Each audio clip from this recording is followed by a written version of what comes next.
Hello and welcome to the Fighting Moose podcast. I'm your host, Jason Hendrickson. This is a podcast where I retell stories, some fictional and some historical, that can be enjoyed by people of all ages. Today, we look at 3 stories: Sir Phillip Sidney, the Ungrateful Soldier, and the Miller of the Dee. These stories come from the book 50 Famous Stories Retold by James Baldwin. This book was actually what I intended to start the podcast with, and it has since expanded into just reading stories in general. Today, we have a special reader with us. It's my lovely wife, Analiisa. The other day, I mapped out the upcoming year for all the episodes I plan to do. Of course, this is all tentative and subject to change, but if you'd like to see any stories, let me know and I will see what I can do. Now, let's turn to today's story. I hope you enjoy. Let's begin.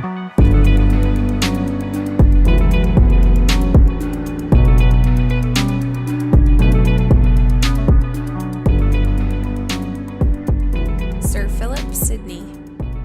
A cruel battle was being fought. The ground was covered with dead and dying men. The air was hot and stifling. The sun shone down without pity on the wounded soldiers lying in the blood and dust. One of these soldiers was a nobleman, whom everybody loved for his gentleness and kindness.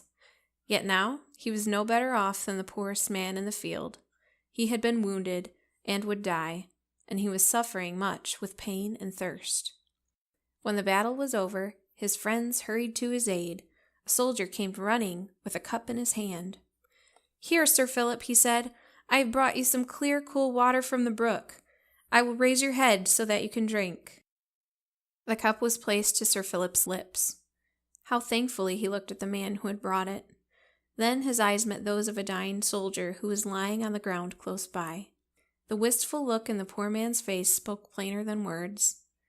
"Give the water to that man," said Sir Philip quickly, and then, pushing the cup toward him, he said, "Here, my comrade, take this. Thy need is greater than mine." What a brave, noble man he was. The name of Sir Phillip Sidney will never be forgotten, for it was the name of a Christian gentleman who always had the good of others in his mind. Was it any wonder that everybody wept when it was heard that he was dead? It is said that on the day when he was carried to the grave, every eye in the land was filled with tears. Rich and poor, high and low, all felt that they had lost a friend. All mourned the death of the kindest, gentlest man they had ever known.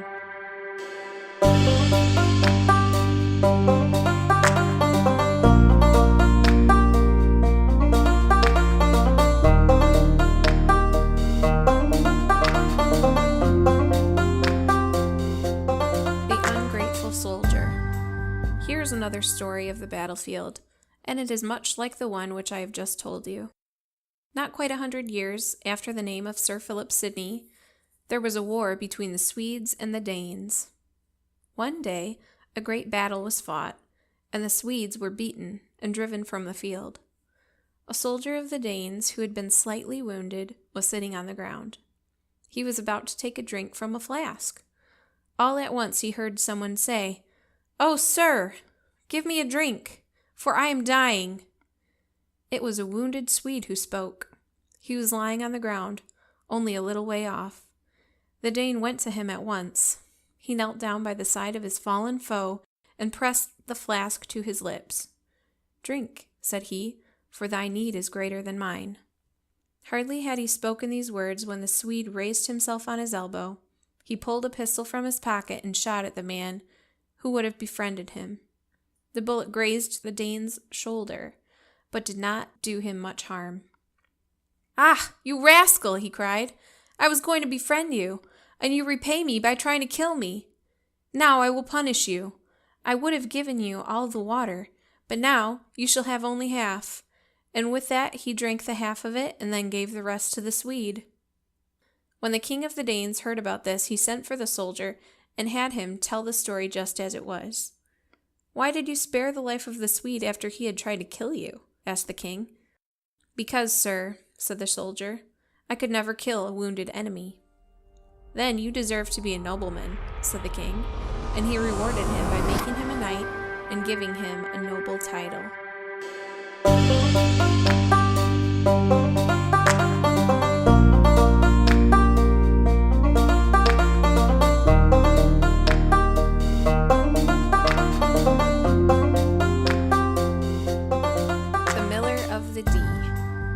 Once upon a time, there lived on the banks of the River Dee a miller, who was the happiest man in England.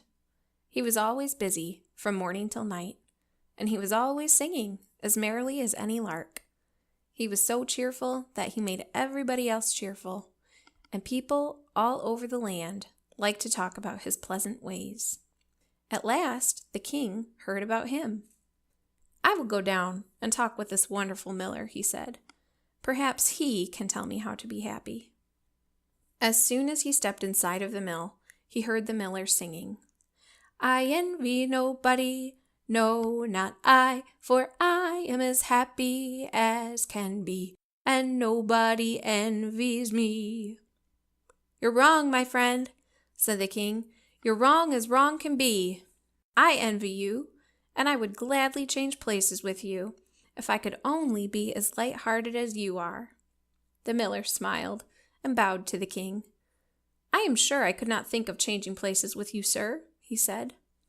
"Now tell me," said the king, "what makes you so cheerful and glad here in your dusty mill, while I, who am king, am sad and in trouble every day?" The miller smiled again and said, "I do not know why you are sad, but I can easily tell you why I am glad. I earn my own bread.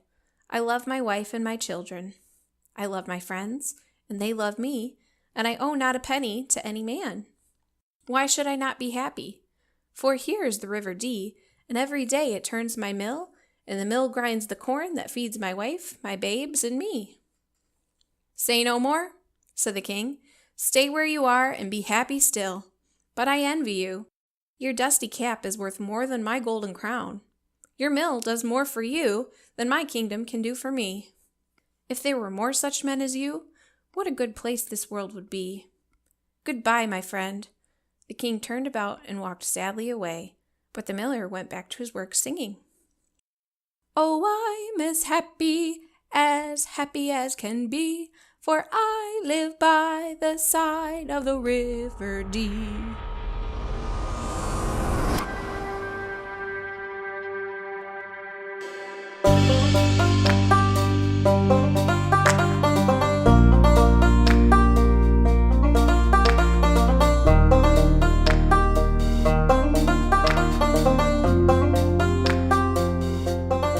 This is the part of the podcast where we look at a verse or two from the Bible. Today's verse comes to us from the book of 1 John and reads as follows. "Dear children, let us not love with words or speech, but with actions and in truth." 1 John chapter 3, verse 18.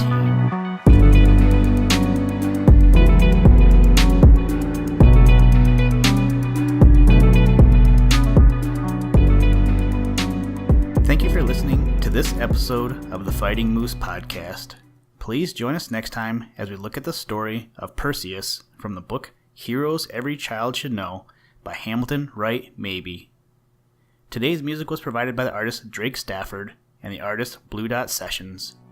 For more information, to download and or listen to audio or materials from all our recordings, or to contact us, please visit www.thefightingmoose.com.